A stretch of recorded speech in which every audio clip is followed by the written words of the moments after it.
Dia datang untuk kepunyaannya.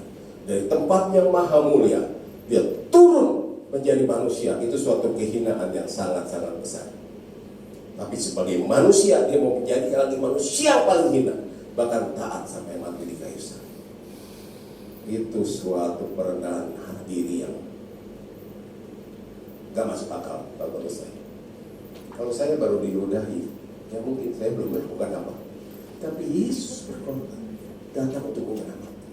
Yang mau diselamatkannya, meludahi dia, memaki dia, dan dia bisa menang. Saya bilang, kekuatan seseorang bukan terletak pada ototnya. Kalau saya pada dipukul saya, ya walaupun dia punya jijitsu, saya juga punya jijitsu, ya kan? Dia pukul saya, siap pukul lagi. Minimal saya bonyok 2 biji, ya dia gak bonyok lah 1 aja lah. Yang menang siapa? Halo, kita berdua kalah. Saya bonyok 1, saya bonyok 2, pada dia bonyok 1. Yang menang siapa? Kekerasan, kejahatan tidak pernah bisa dikalahkan dengan kejahatan. Kejahatan hanya bisa dikalahkan dengan kebaikan, sesuai firman Tuhan. Ya kan? Kalau kita terlibat pertikaian, perebutan, enggak ada yang menang. Yang kalah jadi arang, yang menang jadi abu. Tapi kalau kejahatan dikalahkan dengan kebaikan, dunia damai. Kenapa terjadi peperangan sampai saat ini? Ya karena itu. Jahat balas jahat, dendam balas dendam. Tidak pernah akan berakhir. Itu seperti lingkaran setan. Betul nggak? Puji Tuhan, Pak Dedi bertobat. Kalau dia nggak bertobat kayak lingkaran setan, ntar anaknya dendam ke dia lagi. Dendam ke bapaknya, dia belum pulih, anaknya juga begitu, ya kan? Kayak lingkaran setan. Dan itu hanya bisa diputus oleh pengampunan. Dan Yesus bilang, jangan kalah dengan kejahatan, tapi kalahkan kejahatan dengan kebaikan. Ya, jadi saat ini pada saat Tuhan berkata, Tuhan berfirman, jangan keraskan hatimu. Awasi setiap langkah hidup kita. Setiap kalau kita udah mau tergoda untuk memaki orang, what was Jesus? Kayak kira-kira, ya kan? Tuhan berkati dia. Saudara akan dipakai Tuhan menjadi alat Tuhan yang luar biasa. Yang ketiga, ya, bahwa kita di dalam Ibrani pasal 9 ayat 15,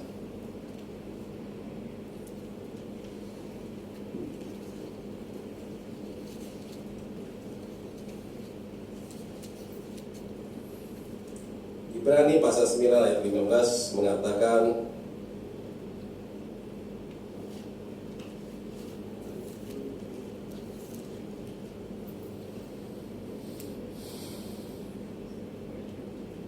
karena itu ia adalah pengantara dari suatu perjanjian yang baru, supaya mereka yang telah terpanggil dapat menerima bagian kekal yang dijanjikan, sebab ia tidak mati untuk menebus pelanggaran yang telah dilakukan selama perjanjian yang pertama.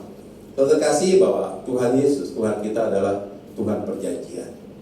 Ya, makanya Alkitab dikatakan perjanjian lama dan perjanjian baru. Perjanjian di sini dalam bahasa aslinya disebut covenant. Bedanya, kalau kita melakukan perjanjian, ya dengan Ayung saya berjanji.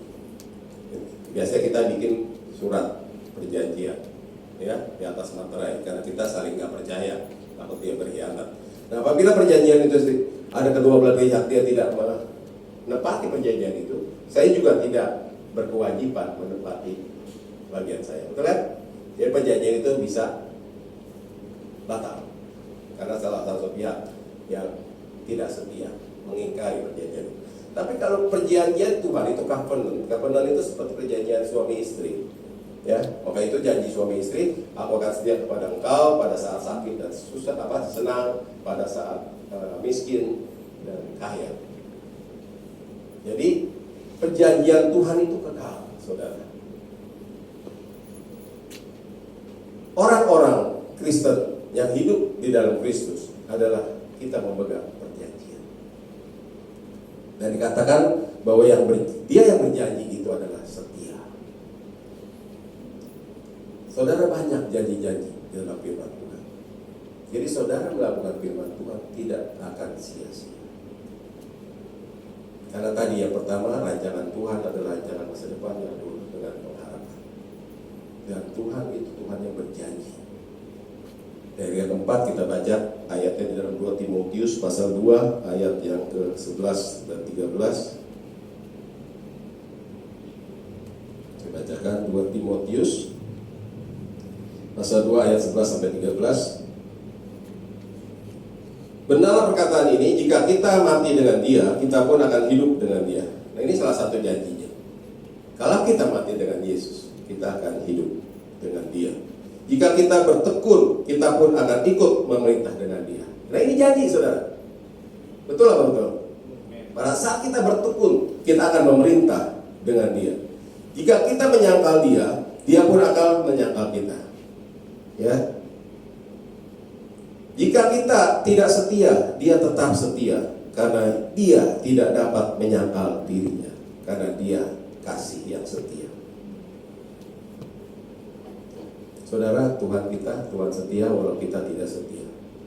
Ya, kalau menyangkal, Tuhan juga nyerah. Kenapa? Kita tidak mengakui Dia. Iya kan? Sehingga kita tidak dapat ambil bagian dalam kehidupan ilahi.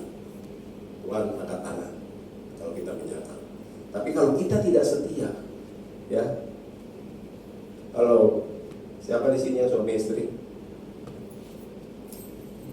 Apa selalu setia? Seberapa setiakah Anda? Jawab, jangan jawab di sini, tak berantem di rumah. Ya, seberapa setia kita dengan pasangan kita? Saya yakin enggak 100% setia.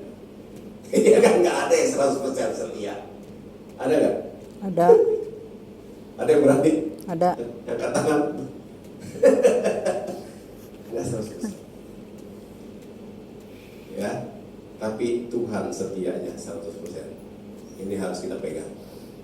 Lalu dikatakan, kalau kita tidak setia, Dia tetap setia. Kalau kesetiaan kita terhadap tadi pasangan hidup aja masih diragukan, nggak bisa 100%, apalagi kesetiaan kita kepada Tuhan. Ya kan? Tapi jangan putus asa, jangan menyerah, karena Tuhan tetap setia walaupun kita tidak setia. Itu dasarnya, covenant Tuhan. Saudara, hal-hal ini yang harusnya memicu kita, ya, meneguhkan iman kita, bahwa kita hidup kekristenan itu bukan sekedar agama, tapi hubungan iman, kepercayaan kita kepada Pencipta, kepada yang punya hajat di bumi ini. Oleh sebab itu, kehidupan orang-orang yang sudah menyadari akan memiliki kehidupan yang luar biasa. Jika pihak Tuhan di pihak kita, siapakah lawan kita? Ya. Jadi tadi saya bilang gambaran-gambaran di depan, saya sangat yakin percaya kepada Bapa saya yang menciptakan langit bumi dan segala isinya. Dia telah menciptakan segala sesuatu, Dia telah menciptakan kita, dan saat ini Dia telah memelihara kita karena kasih setianya tidak pernah habis dalam kehidupan kita. Iya kan? Oleh sebab itu, tadi pada saat kita berpegang pada perjanjian itu dan kita setia kepada Dia, mau perang dunia ke-7 juga gak masalah. Amin. Wah, kayaknya gak yakin nih. Tadi Rasul Paulus mengatakan, bagiku hidup adalah Kristus, mati adalah Tuhan. Benar, saudara. Kalau Tuhan katakan sesuai dengan kata-kata Paulus tersebut, saya mengenai kalau saya sekarang masih hidup karena masih ada tugas dari Tuhan oleh saya. Makanya saya sebisa mungkin berusaha menyelesaikan tugas-tugas itu. Satu pribadi, saudara, ini patut dicontoh oleh seluruh orang. Pada saat kita nanti mengakhiri hidup ini, kita harus berani berkata seperti Rasul Paulus. Karena aku telah mencapai garis akhir, aku telah mencapai iman. Karena telah tersedia bagiku mahkota. Jangan mati. Aduh, ntar mati warung saya siapa yang nungguin ya? Aduh, ntar anak saya siapa yang ngurusin ya? Orang mati dengan 1000 macam alasan ketakutan. Tapi Rasul Paulus mengatakan, aku telah mencapai garis akhir. Sekarang telah tersedia mahkota bagiku. Luar biasa kan? Ini bagi orang-orang sudah merasa dirinya sudah menyelesaikan tugasnya di dunia. Sebab itu di dunia ini kita masih hidup karena ada penugasan sementara dari Tuhan. Bukan hanya kita berlena-lena, bukan untuk kita hidup menurut cara kita, Karena kita diciptakan di dunia ini punya tujuan. Saya bilang, sekecil apapun benda di dunia ini punya tujuan, apalagi manusia. Jangan pernah rusak gambar diri. Jangan pernah merendahkan karya Tuhan, kasih Tuhan dalam kehidupan kita. Tapi responi itu dengan kembali kasih kepada Tuhan, dengan melakukan apa yang menjadi kehendak Tuhan dalam kehidupan kita. Waktu ini sangat singkat, saudara, sangat singkat, betul nggak? Tidur bangun atau udah tahun berapa? Bangun tidur tahun-tahun berapa? Firman Tuhan mengajarkan kita, jangan kumpulkan hartamu di bumi. Di bumi mengangkat-angkat merusaknya pencuri-pencurinya. Kumpulkanlah hartamu di surga. Di surga mengatakan karena tidak merusakkan, pencuri tidak merusak. Saudara, pada saat kita tadi saya bilang, pada saat kita lahir baru, dosa segede gunung, segede bola basket sudah hilang. Pada saat kita pulang nanti, saudara mungkin saat ini orang kaya yang punya gedung 70 tingkat, ya, ada orang yang tinggal di rumah kontrakan, ada orang yang tinggal bahkan mungkin di kolong jembatan. Pada saat akhir hidupnya tempatnya sama, cuma 1x2 di bawah tanah. Ya kan? Mau sehebat mobil Rolls Royce punya 10 di garasi, yang naik beca atau enggak punya kendaraan jalan kaki, mobilnya sama, ambulan. Kalau Firman Tuhan mengatakan kita datang telanjang, kita mati telanjang. Yang kita bawa adalah amal perbuatan kita di hadapan Tuhan. Oleh sebab itu saya bilang, mobil kita tidak bisa dibawa ke surga. Kesempatan mengumpulkan harta di surga hanya bisa dilakukan pada saat kita di dunia. Saat kita sudah ada tidak ada di dunia, tidak ada lagi kesempatan untuk mengumpulkan harta di surga. Inilah kesempatan itu. Oleh sebab itu ada lagu, hidup ini adalah kesempatan. Lakukan yang baik. Kita tidak bisa membawa mobil kita ke surga, tapi kita bisa transfer menjadi harta surgawi. Pakai mobil kita jemput jemaat tiap hari Minggu, bawa ke gereja. Itu jadi harta kita di surga. Amin. Apapun sekarang yang ada, tidak pernah akan kita bisa bawa mati, tapi kita bisa transfer dengan menggunakannya untuk keperluan kerajaan Allah dan kemuliaan namanya. Amin. Apapun kita, siapapun kita, kesempatan masih terbuka selama kita masih bisa hidup. Besok pada saat kita sudah tidak hidup di dunia ini, kesempatan sudah berakhir. Ya, jangan sampai udah hidup di dunia miskin, tadi surga miskin juga. Minimal hidup di dunia susah ya, surga kaya ya. Rumahnya, kendaraannya bagus ya. Amin. Itu aja dari saya. Mari kita berdoa. Bapa dalam surga, terima kasih untuk hari ini. Hamba-Mu telah berserah berkata-kata, ya Roh Kudus segerakan lebih lanjut menjadi iluminasi firman-Mu dalam kehidupan kami, membawa penerangan pencerahan karena kasih kuasa Tuhan yang melingkupi kami semua anak-anak-Mu yang Kau tebus, Kau pilih, Kau tetapkan.